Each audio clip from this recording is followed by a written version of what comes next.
Miyo moro ma jahigni 40 sani rem nego e kar thieth moro Mombasa bang' chuore tueyo lwetene kod tiendene gi tond Manila kaeto olorone e ot kaluwore gi gwandruok mag udi manobedo e kindgi.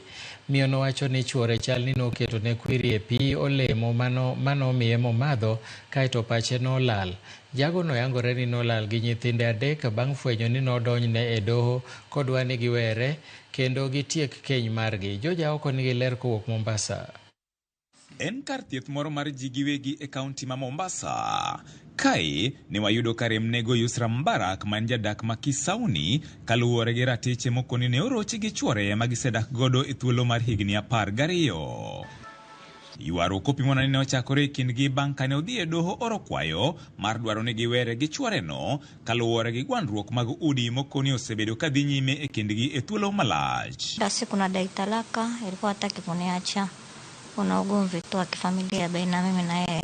Hakuripoti kotini kuitwa, akaletewa barua ya pili tena aitwa kwa koti. Akaambiwa kama hakufika baada hiyo 2 weeks tena, sasa koti ndio itatoa talaka, uamuzi wa talaka.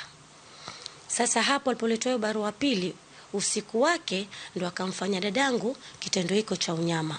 Opi mwanani odiochieng'no ne oluong chuore e doho ewi kwayo mar dwaro ni giwere to kata kamano ne okodhi. To kane ochopo gotieno to ne ong'ado mar timo tim makochno ka en gi jago moro mane obiro godo e ot.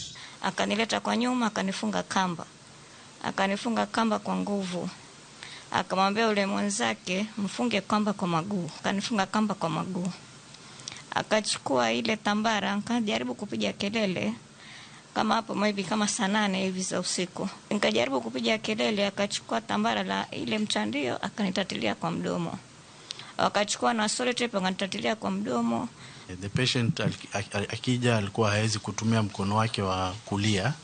Kulikuwa na uvimbe, hakuwa na pulses, alikuwa anasikia something called paresthesia, numbness. If she was to delay 3 more hours, maybe tungekuwa mkono ingekuwa gangrenous na ingewezekana tukamfanyia something called amputation. Motelo ne mano, olero ni chuorano ne okelo ne pi olemo ma ochichgo ni chalni ne okete kwiri ni mar bang' madhe to okoni pache ne olal. Akaniletea juisi ya tende, akaja na ice cream pamoja. Akaeka kwa fridge. Asa ilipofika saa 7, nikachukua ile juisi ya 7 usiku. Ilikuwa ni hiyo Jumatano saa 7 usiku. Nikachukua ile juisi ya tende, nikanywa. Nishamaliza kunywa ile, akaniletea na ice cream. Akanambia Yusra kuno na ice cream. Akamwambia mimi sitaki ice cream. Bang' twe kendo jwang'e e dier ot, achichno ikoni ne odhi okawo nyithindo 3 mane nindo, kaeto giwuok ka jago mane gin godo to orwako buibui. Mimi wakati huo yanifunga, nikamwambia Ismail, fikiria tuko na watoto 3. Akanambia sio unataka talaka.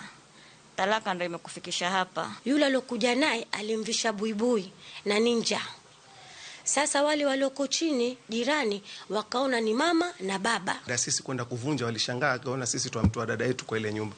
Sema si tumuona dada yenu alipita na watoto, kumbe ni ule mwanamume alimvisha buibui. Gikoni bang' seche 24, dichuono ema nonyiso ng'ato mondo go simu ka koni miyono ne gilorone e ot. Akampa mtu apige simu ajulishe kuwa msichana wenu mimi bado sijamchukua, yuko ndani, nimemfungia kwa room. Fanyeni haraka mvunde kufuli kabla hajaaga. Nilipotoka hapo siwezi hata kutembea, hata kushika kitu. Luoro margi en ni sane gikia kuma jagono ne olale gi nyithinda 3 go, mabende gikoni sane gikia kaka ngimagi chalo. Kwa maisha yake yote miaka 12 yeye akitukilala separate room. Yeye sitting room, mimi kwa room. Mara kwa mara alikuwa wakikosana mambo ya kifamilia. Sistangu akija kwangu, mimi nawapatanisha warudi. En wach makata kamano gikoni ne gisechwalo ne obila mabende koni dhi nyime kod timo apedha mar jagono. Na amechukua watoto 3. Watoto wenyewe akiwachukua wako usingizini saa 8 za usiku. Akiwa mahali fulani anajibadilisha tofauti. Anaweza kuja kishehe, anaweza kuja kijana wa kawaida, anavaa mavazi tofauti. Kwa hivyo tunataka serikali kwa haraka upesi, kama ni kwenye boda, kama ni airport, kama ni wapi, waweze kupeleka hiyo sura yake, picha yake, huyu jamaa ni mwenye kuzuiwa. George Aoko, Ramogi TV.